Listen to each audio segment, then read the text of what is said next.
Alan Steinfeld released a book in 2021 called Making Contact, Preparing for the New Realities of Extraterrestrial Existence. And in the book, some of the greatest minds in the world of UFO and ET investigation provided plenty of input. Now, those same minds are going to be part of a 5-part online series called Making Contact. And Alan's joining us now. Hi, Alan. Thanks, Dean. I appreciate the opportunity. Where are you located? Just a side I'm note. I'm over here in Panama City Beach in Florida. Oh, okay. So we're kind of on almost opposite ends of the country. A great UFO sighting location. You know that. Yes. And just up the road, we've got a place called Gulf Breeze, which is a pretty big hotspot, especially for USOs. Yes, So yes. anyway, Making Contact looks like a fantastic series. You released a book last year by the same name. What prompted you to organise a series like this over several weeks? Well, obviously you probably do know that things are heating up. We just had congressional hearings last week, May 17th, 2022, where Congress, in 50 years, it hasn't been a congressional hearing of this type since, when is that? 50 years ago, Mm. 1972. So things are heating up. People are taking this subject more seriously. The government, now, in the report they released last year, the preliminary assessment on UAPs says there is something out there. We don't know what it is. I'm condensing that report. They put it in the classification of other. There's a lot of conversation, and people don't know what the truth is. And I'm not saying I know what the truth is, but I do want to say that nobody knows what the truth is. Hmm. Not the government, not the military, not even experiencers. So everybody has their own little piece of the elephant, I call it. So my job is to put together this collection of essays so people can formulate their own conclusions about a phenomena that is so important, so altering to our sense of reality that when it really becomes obvious that it's here, we no longer live in the same world we lived in before. And that's what's exciting about me. We're at the threshold of a revolution in consciousness and reality that's unlike anything we've seen since what, the discovery of the new world, or the Hmm. discovery of the light bulb or the car, or things that were created that changed our lives drastically. Yeah. Um, will the series follow an order or a pattern from week to week? Yeah. So the book is based on a progression. I start with Nick Pope, who is a real nuts and bolts guy. I'm sure you know he worked for Hmm. the former Ministry of Defense as a civilian investigator. He's really nuts and bolts. He's really like, he doesn't get into the consciousness area, and he just says, this is what the government knows, this is what they want to tell you, this is what they don't know. So he's kind of my expert, and he starts off the book with saying, every book has a villain. And he goes, Hmm. because I'm not going to tell you everything I know. I'm only going to talk about what what can be said. And I start the series with him. I started the series last week where it's like, okay, we want the nuts and bolts. We want to establish the fact that something real and tangible is definitely in our skies, and we can start count on Nick for establishing that truth. And then I go a little deeper. I go into the researchers. So I go investigators, like I do in the book, investigators, researchers, and then experiencers. I break down into two components. I break down the abductees, and I break it down into contactees. So the book goes from the exo to the esoteric, Right. from nuts and bolts to consciousness. And that's the format the series takes. I did start the series last week with Nick Pope.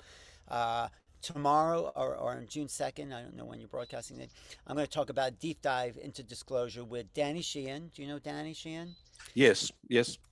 He's a legal counsel for Elizondo, who's Hmm. now taking whistleblower status because he worked for the Pentagon in this ATIP program where they investigated UFOs, and now the Pentagon had come out saying, no, Elizondo never worked for us. We don't even know. He doesn't have any record. And this was a this was a moment where someone like Danny Sheehan, who's the people's lawyer, he was a lawyer for the Pentagon Papers, the Hmm. Karen Silkwood case, the Standing Rock Dakota pipeline for the Native Americans. He stood up for them. So he also worked with John Mack at Harvard, saying, John Mack has a legitimate right for free speech. It doesn't matter if he's a professor of psychiatry at Harvard. So Danny's taken on this case of Luis Elizondo.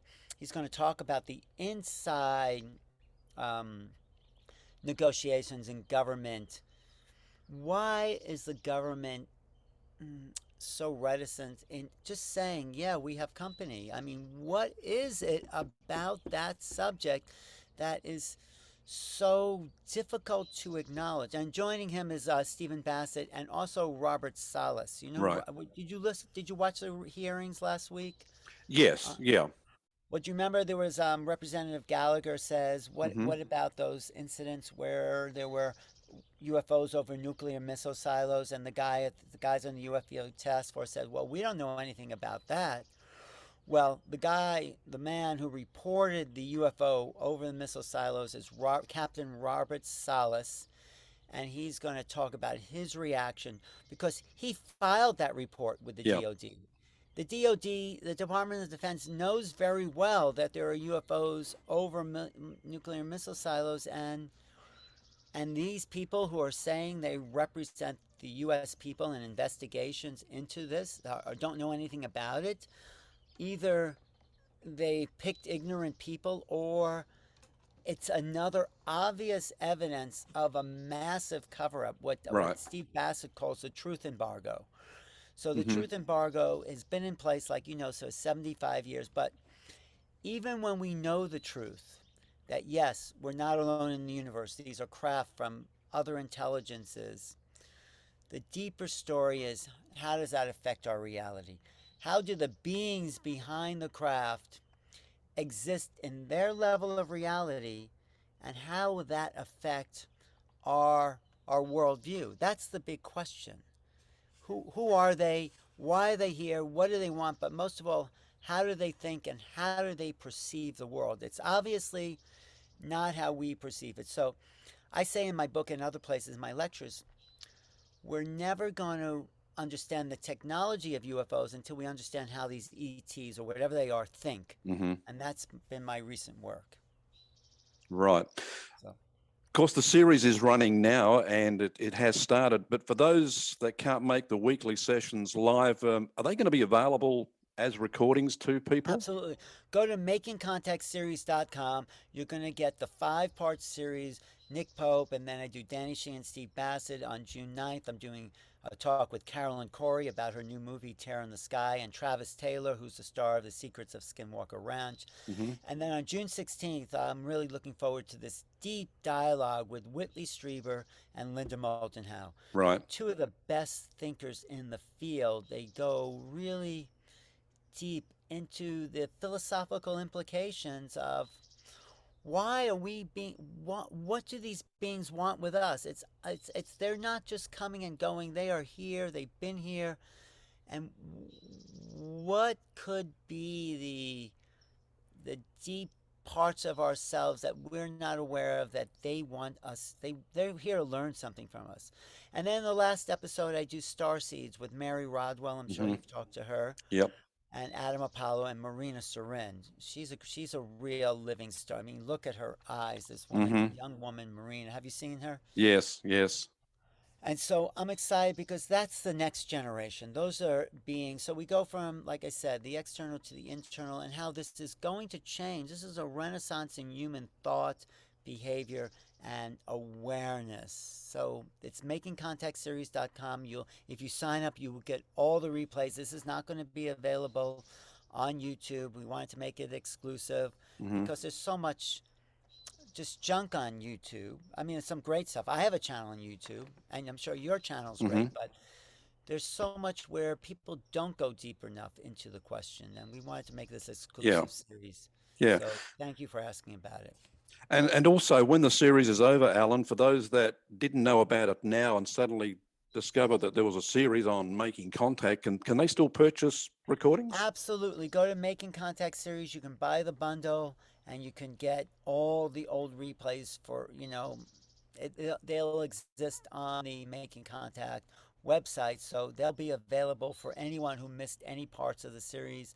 There's also comments in there by JJ and Desiree Hertog, if you know who they are.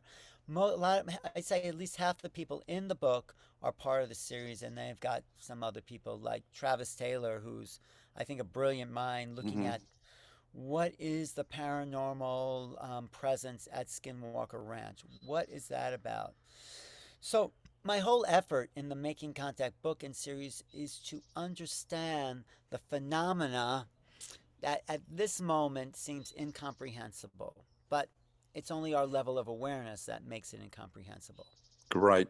Alan, we'll look at that again at the end of this interview. But firstly, what's your background? Are you a contact experiencer? Yeah, thank you for asking. Yeah, actually, I have the seventh chapter in this book, and I talk about, I think it's called Extraordinary Actualities. And there's some poem I took that after by Wallace Stevens, like sometimes it says something like, sometimes the imagination is not even equal to the extraordinary actualities. And I thought that was a key for me in understanding my experience. So I was driving cross country briefly, I'll tell you, with this girlfriend. We were driving from the West Coast to the East Coast, and we stopped overnight at this kind of deserted canal. We were tired from driving. The sign said, and we should always look for the sign, it said, enter at your own risk. And Huh, so, huh. but that's because we parked by a irrigation canal, and I think they flood at times of drought and all that. So anyway, we just pass out, but and the strange thing is we wake up the next morning in the same position we went to bed in. And who even remembers that? Like you know, Hmm. and so there was like a sense that we were frozen in time. I didn't think, well, I had a suspicion something had happened that night, but I didn't really get it until I came home. And my mother happens to be who I think, and she'll of course deny it. I'm from a lineage of contactees. Hmm. I think it goes back to my grandmother and my on my mother's side, then my mother, and then me. Um, Notice there was a little four-prong puncture mark at the back of my leg, back of my knee. Right. And who even looks at the back of their knee, right? I mean, Yeah. when's the last time you looked at the back of your knee? So anyway, I just so happened, coincidentally or not, I started to do some videos with some of Bud Hopkins' people, and I showed this mark because it was still kind of fresh to one of these people. I was doing a videotape. She was actually choreographing her abduction, and it was just a job. I always had an interest, but I didn't really have any experiences. So I showed it to her, and she goes, "Yeah, that's an abduction mark." And then immediately I kind of, Mm. I wouldn't say freaked out, but it's like, "Oh no, that's not possible. I don't know how that happened." And so the reality of the experience, um, it takes time to integrate because when you have any experience, and it's what trauma's about, and you don't have an awareness of what happened because it's so beyond our conception of reality that Yeah. Yeah. the mind doesn't know, can't make sense of it, and that became an obsession for me. What happened? What happened to me? How did I not remember? Because I saw other people that had very similar markings. They claimed to have remembered it, but why didn't I remember? Eventually, I was regressed, but it was really, I have to admit it. It was only 20 years later that I was regressed to that moment and saw these beings. And it's not as scary as I thought it would be, but these beings came, they put us in a suspended animation. And I got confirmation of the suspended animation idea from listening to Bob Lazar. I didn't know about what he said, but he said there was they got this alien technology, and there was a candle they put in the field of this alien technology, and the candle stopped burning. The candle Right. itself was suspended in time. Have you heard of that?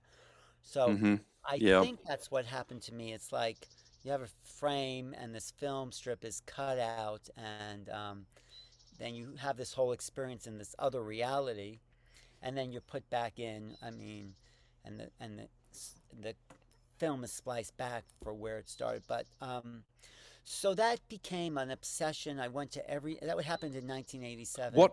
What did they look like?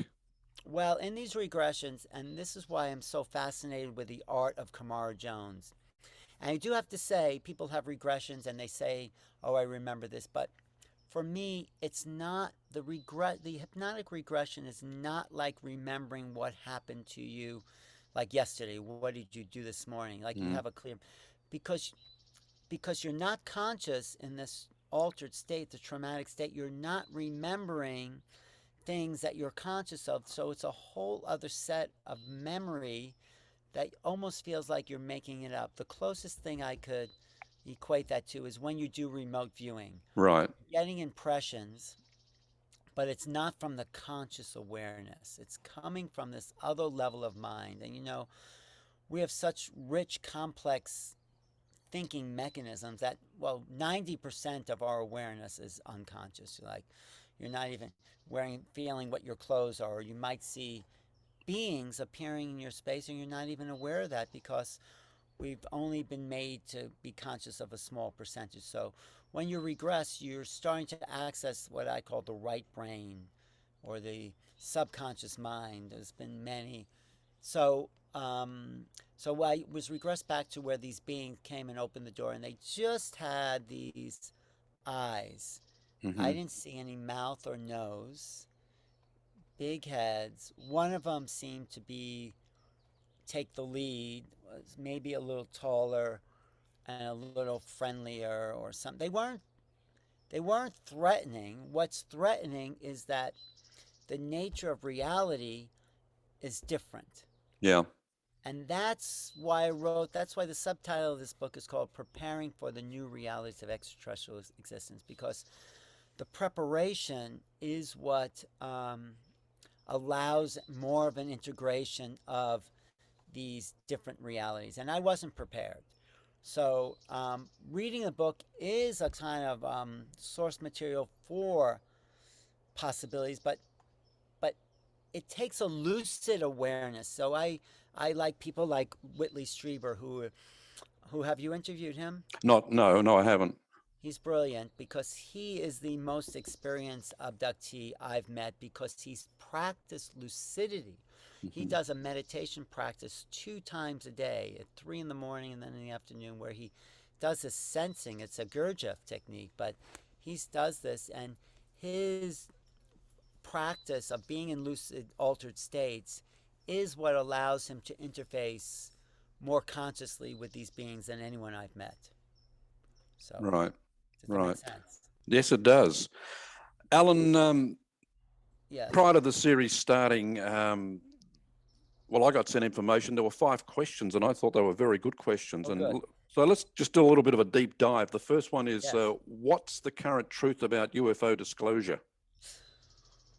The truth about UFO disclosure, if you want, is that the government's still not telling us anything. That's the truth about disclosure. Underneath that kind of superficial level, there's people like Luis Elizondo, Chris Mellon, Danny Sheehan, Steve Bassett, who are going to be on the series, Danny and Steve, talking about, well, Danny and other people have said there's a lot of people who've had contact in Congress and they're not willing to talk about it at this point.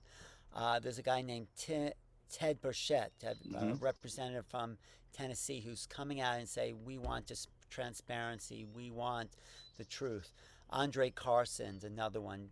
Kistrin Gillibrand. These are people who are working. The government is not one thing. It's not. There's not Yeah. one government. So they're at odds with each other. I would say Louis Elizondo, former intelligence for counterintelligence is at the forefront of disclosure. He's the guy who has the NDAs, and he's coming out with this is a reality. When he was on 60 Minutes, Bill Whitaker says, "So, are you telling me that UFOs are real?" And Elizondo looks at him and says, "Come on, Bill. I'm not telling you this. The U.S. government has already admitted this is real. These are not people making up stories just to get in the newspaper. I mean, there may be one or two, but the thousands, hundreds of thousands that have seen things around the world. This is not a U.S. phenomenon. You know, England Hmm. is full of sightings, probably more than any other country, or as much as any place. But this is worldwide. I've just talked to UFO researchers in China, in Korea, in Japan, in South America, in Europe. You know, we tend to think in this country, oh yeah, we're the ones. But so what's the current disclosure is that there is a truth. There's a people's movement being gathered now that's bringing a kind of underground together that I don't know if it would be a people's party, but something is gelling. So the truth is, we're in the early stages of the government being put up against the wall and being forced. And this was Elizondo. You know who Luis Elizondo is, Oh, right? yes, yes. He's saying maybe we should give these guys amnesty for hiding the truth and having people suffer because they've been ridiculed by the Air Force for so long. So there's plans in place to let the rollout. So we've already got disclosure. What we need some we've already have a government saying there's something out there we don't know what it is. They haven't said the A word, the alien word, but what we need is confirmation, like to roll out the bodies and the ships. And what we need to do is have a public forum, maybe the world or maybe this country, where all the evidence, all of the, not all of the experiences, but many of the experiences of people come forward and let's look at this as a human society where we're all in this together. Nobody has the secrets, and let's get all the pieces of the puzzle so maybe we can make that elephant, you know, put that together and see what's really there. But it's not going to happen as long as there's secrecy. So me and the people I'm working with are demanding truth. Steve Bassett says it's the truth embargo we have to overcome, and saying we want the public to know. So because this is something that affects each of us in, I think, a very positive way. Hmm. This Yep. is an What, evolution of our species, yeah. leading the others. Yeah. Yeah. What are the chances, with millions, and speaking with people like Kathleen Martin, we're talking about millions of experiences worldwide. What are the chances that some of those members of Congress are contact experiences and haven't told anyone about it? Well, that's what people like Steve Bassett has hinted at, and other people have hinted at. I'm sure, like people like Ted Burchett, who's so passionate about transparency. I mean, I would say I don't know because he hasn't admitted it. No one, I think, has admitted there. That'll be a first when someone comes forward and say, "Yes, Hmm. I'm a contactee." That's going to shake up the world, and they're in there, and they're just waiting for not to be ridiculed. When Dennis Kucinich was running for president, and it came out that he saw a UFO, that blew his chances. I mean, I Yeah. don't think he had much of a chance anyway. Great guy, but when he said him and Shirley MacLaine saw a UFO over their house, his house in where was he? He was visiting Shirley up in Washington State and saw something there, and but that's changing now. So you're absolutely right. If 1% of the population, or even 5% people say have had experiences in some surveys, then 5% of the people in Congress, what is that, 500? There'll be some people for Hmm. sure. And there's also CIA agents, Jim Semivan, who I've talked to, and John Ramirez, ex CIA, experiencers, hardcore experiences, and they don't know what to make of this. So, why isn't this public? I think, and this is my theory, and maybe it's the energy, it's the corporate control. Right. Right. Like I love to say, it's obvious that the whatever's out there is not filling up their ships with gasoline to get here. The technology, more than the alien presence, is going to change our reality. Yeah. Do you think with so much cover up having taken place just in the last 75 years, that with the slow release of information, some people in the know are now starting to put themselves out in front of it and getting on the right side of history, to perhaps save face, I guess? I don't think that's happened yet. I think there's still an internal struggle. I don't think the people that need to, I think Elizondo and Mellon and maybe a few others are on the Cal Putoff, of course, but there's not enough of that. That has not turned. That moment, but that's a great question, the right side of history. So I don't know what's going to make that. I think more public hearings, getting more, I would say, intelligent people to speak for the UFO task force, because Elizondo predicted it. He said these guys that are testifying, they're part of the cover up. You Mm-hmm. know, if you did you watch the whole hearings last week? I watched probably about 50% of it. Right. So when they said we don't know anything about nuclear warhead, nuclear UFOs over nuclear warheads, Mm-hmm.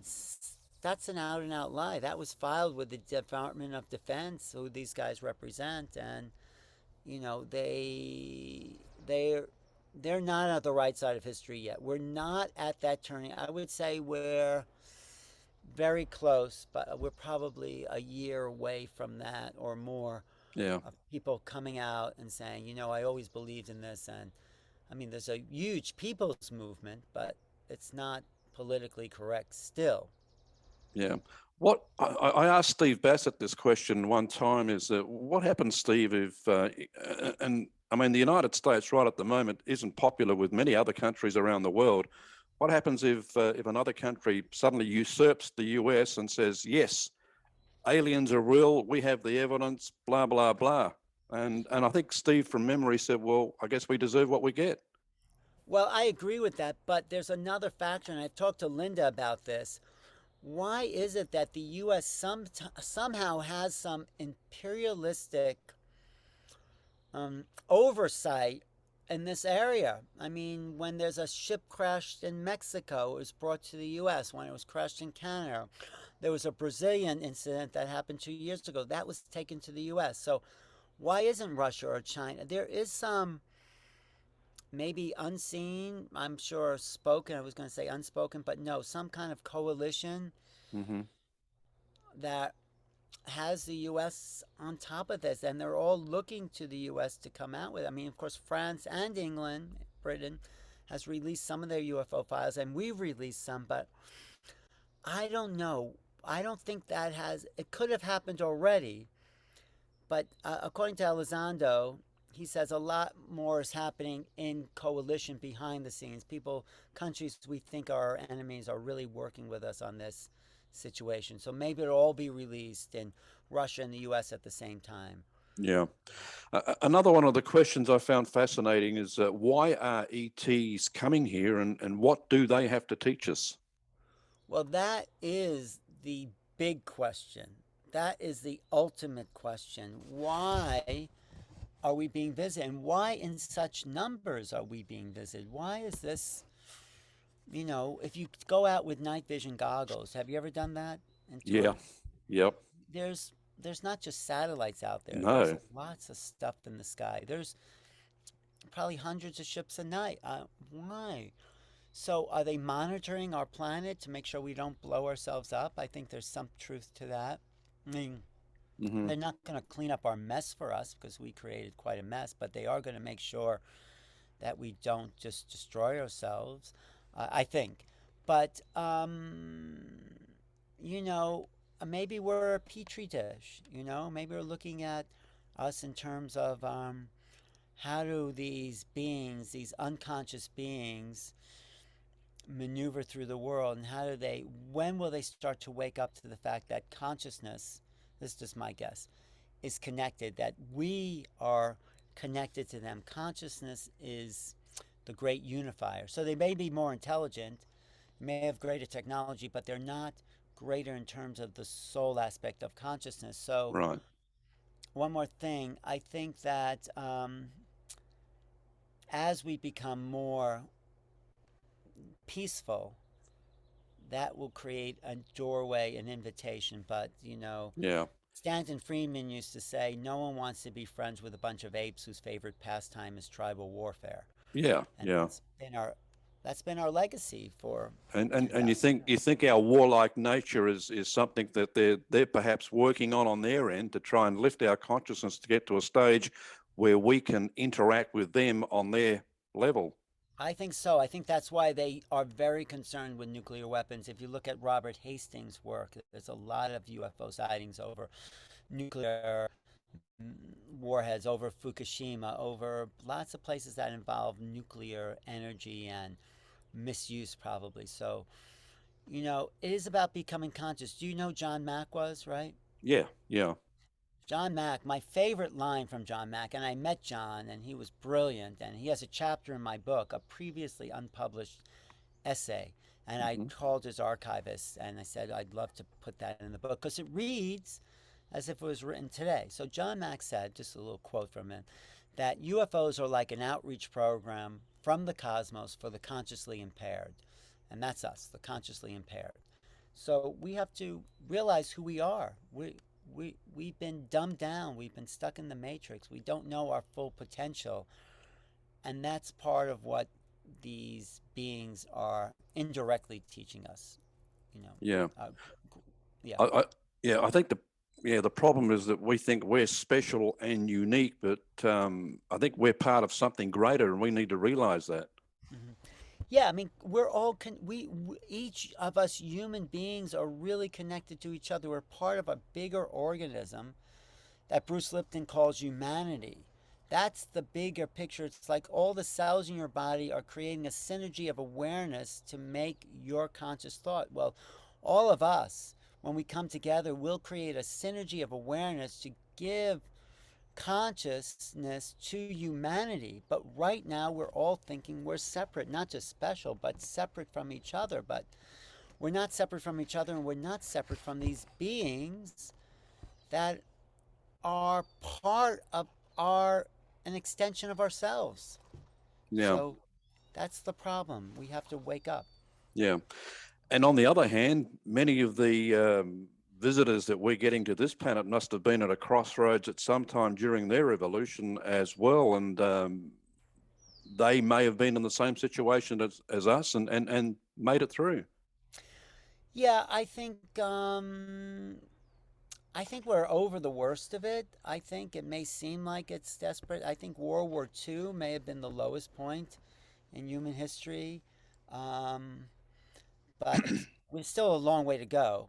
But I think we realize the internet has broken down the boundaries between countries. Definitely the last 2 years, COVID, there are no there are no boundaries or borders or countries. We are one species.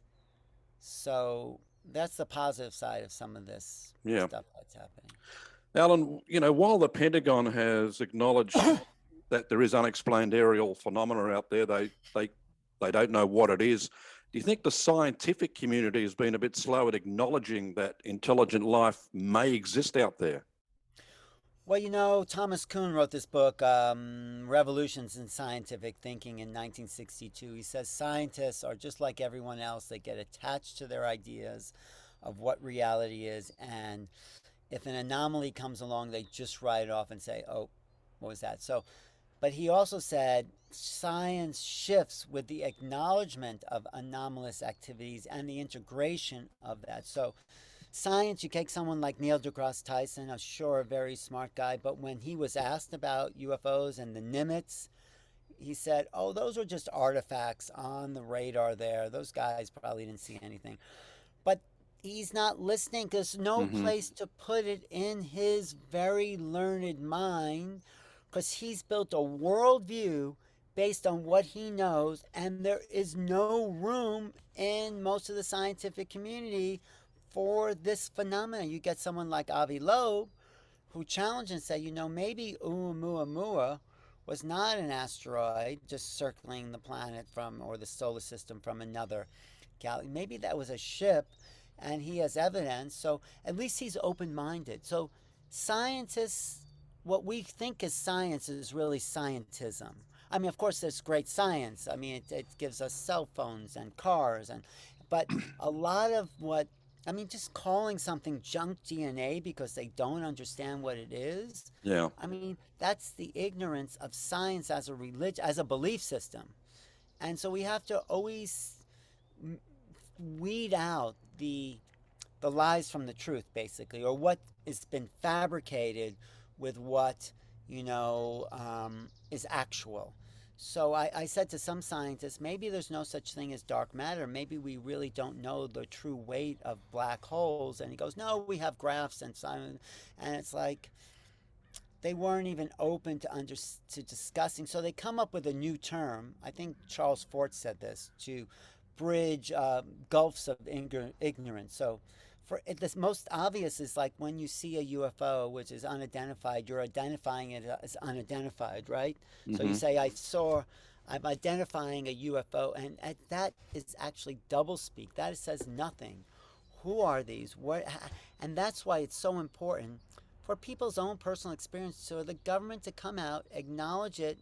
There's many types of craft. This is what we have. This is what we have. This is maybe where they're from, and have a public conversation. This is what's so frustrating, but also it's like a good book. It's like a good novel or a good movie where you think the hero, us, being comes to the end of their journey, and then they're sent back to get the broom of the wicked Right. witch. When you think you're reaching the goal line, there's a penalty and you have to go back. It's like Yeah. this great drama, isn't it? It's like the UFO phenomena as just a theatrical piece is fascinating.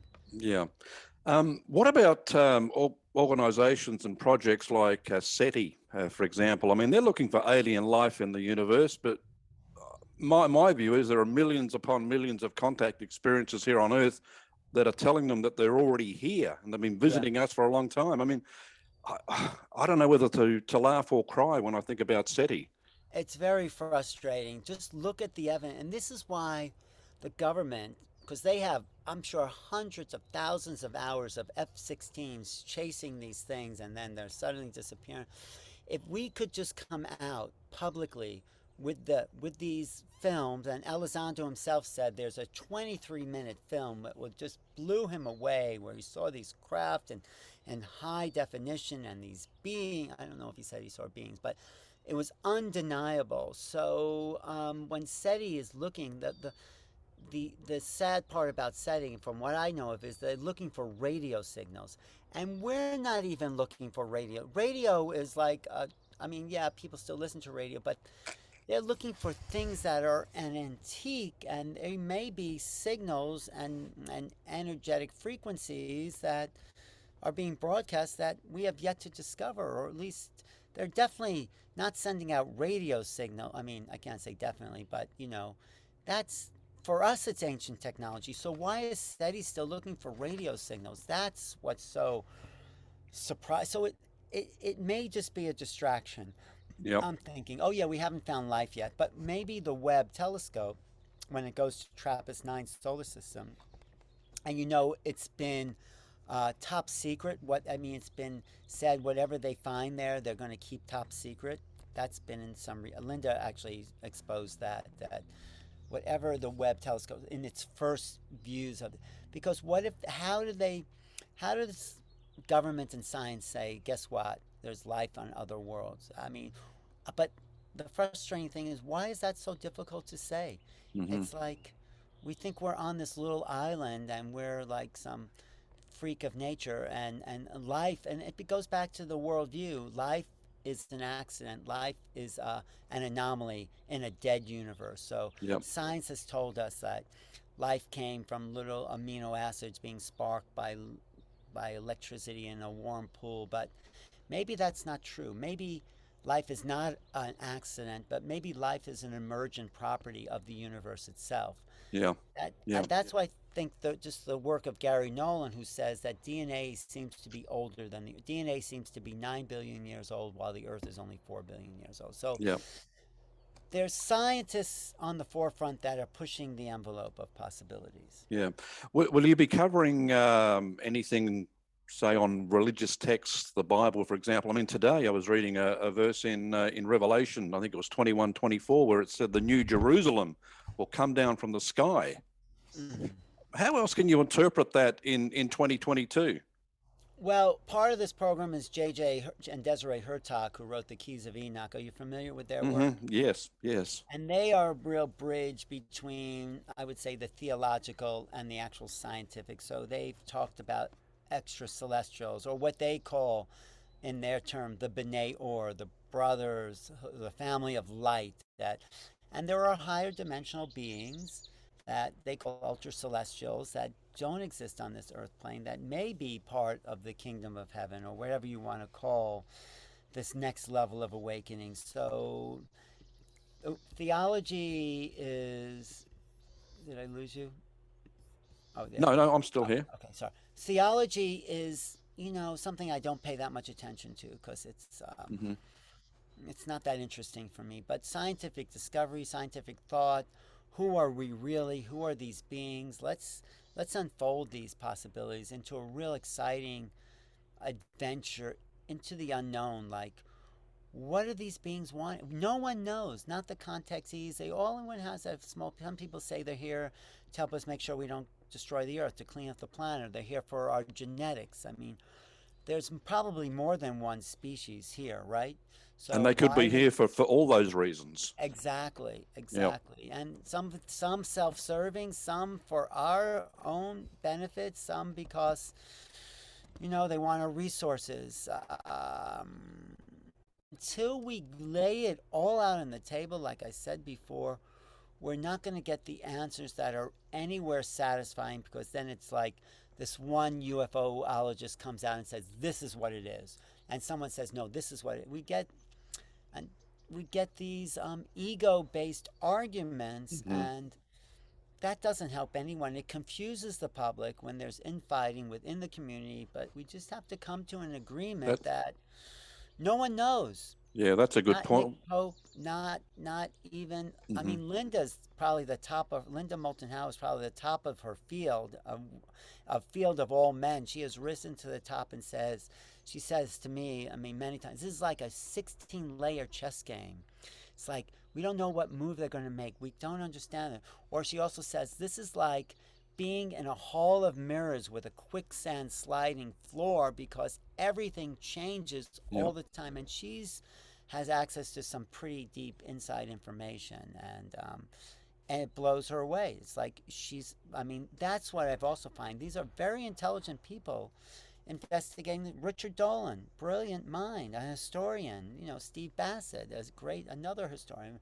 You know, these are intelligent people trying to understand something that is almost incomprehensible. And that's why it's so exciting, Dean, Yep. because Yep. how do we make sense of a puzzle that doesn't have all the pieces in place? Yep. So Or, I or, think it's really great moment in history we're in when the planet's about hopefully wake up to a bigger reality. yeah. All right. Just a couple more questions before Sure. we close it up, Alan. What's happened to the skeptics? Are they still around? Oh yeah, Michael Sherma still out there saying, he had a real skeptic, of course, is someone who has an open mind. These skeptics already have an idea of what's real and what's not real. So it's like, yeah, skeptics, the true skeptics will look at the information. Again, another reason for public hearings where, I don't know him personally, Eric Weinstein, who's like was a big philosopher, maybe Right. mathematician, totally would make fun of people interested in this subject, thought it was nonsense until he did a little research. And anyone has to do just a little bit of research on the internet to say, wow, maybe there's something real there. So if we can get people out of their um, cultural beliefs, what would I say? It's like every every century is confounded with new inventions, like Galileo.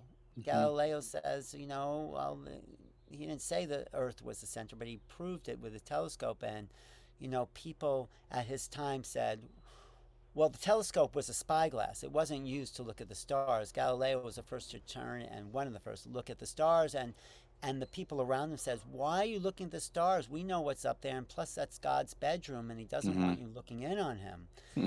And of course, So people are always have a problem with the new. There's an art book called The Shock of the New, and how people, it's horse and buggy thinking, I call it. Yeah, Why do you yeah. want a smelly car you have to fill up when you have a perfectly fine horse and buggy to drive around? Or it's like even when Alexander Graham Bell went to London and said, you know, if we just wire your city, everyone can get instant messages all the time. And the mayor of London said, why do we need to do that to our city when we have plenty of messenger boys to deliver Hmm. messages? So we have to always let go of what we know and embrace the unknown in order to evolve our sense of awareness. Evolution, even on the cellular level, is gaining more awareness. Yeah, So that's the problem. People yeah. like to stay in their comfort zone. And and today evolution is happening so fast, things are changing so fast that we as a species don't seem to be able to adapt to it as quickly, and it's probably causing a lot of anxiety and angst. But it's also pushing us to let go of everything. I think these last 2 years where normalcy kind of went out the window, it's preparing us for the unknown. So even though evolution's happening so fast, it's overstimulating people to get ready for, as the Monty Pythons used to say, now for something completely different. And that's what we're getting ready for. Yeah, yeah. Something. Yeah. Well, on the positive side, I mean, we talk about the government being slow to release information, but did you think when you started your journey investigating UFOs, I guess more than 30 years ago, that you would ever reach a point where you'd hear the Pentagon saying that, no, we don't know what these things are? Yeah, they actually said that in 1952. If you look at the old, you can have quotes by Truman saying, there's things out here that we don't know what it is." So when I start, I would thought there'd be more movement at this point. I would think there's been more. We're still waiting for the next shoe to drop. Like, yeah, we don't know what they are, and no, they've said, Elizondo himself said, well, they don't look like ours. They're definitely not ours. They're not Russian. They're not Chinese. So the closest they've said, and I read this in the New York Times, they don't seem to be from any country we know of. That's the Mm-hmm. closest they come to saying it might be alien, extraterrestrial, or interdimensional. But when that word or that moment is that bridge is crossed, I think that change when they just consider the fact, and they've denied it all along for 75 years, ever since that Roswell headline saying flying saucer crashes at Roswell Ranch, and they've gone back on that. We're so close, and when that is said, that changes everything. That acknowledgement that there are aliens, that there are species, there are something here.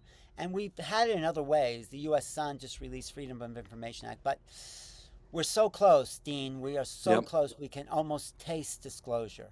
Yeah. But imagine if we had that technology that allows these ships to go in and out of dimension, a free energy. Maybe I Mm-hmm. think if you look around us, there's no, these trees are not paying for energy you know, there is abundant, Tesla said this, of course, 100 years ago. So Yep.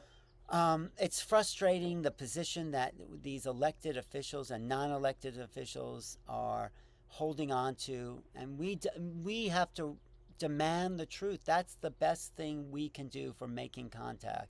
Yep. Demand.